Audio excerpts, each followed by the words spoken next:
षड्ज, ऋषभ, गंधार, मध्यम, पंचम, धैवत आणि निषाद या 7ही सुरांचा अभ्यास करत असताना सर्वात पहिला राग शिकवला जातो तो म्हणजे भूप राग.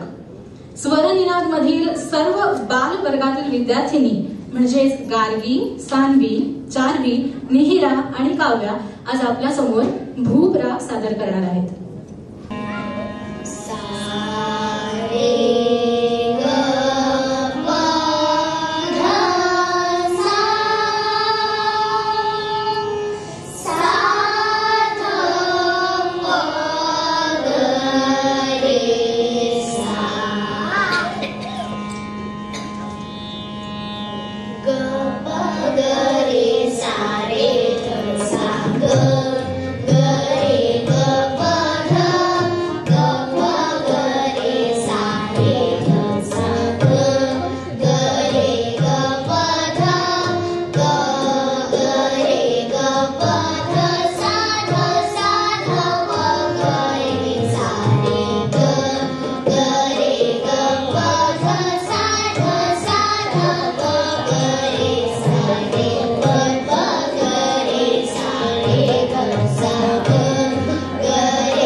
Yeah.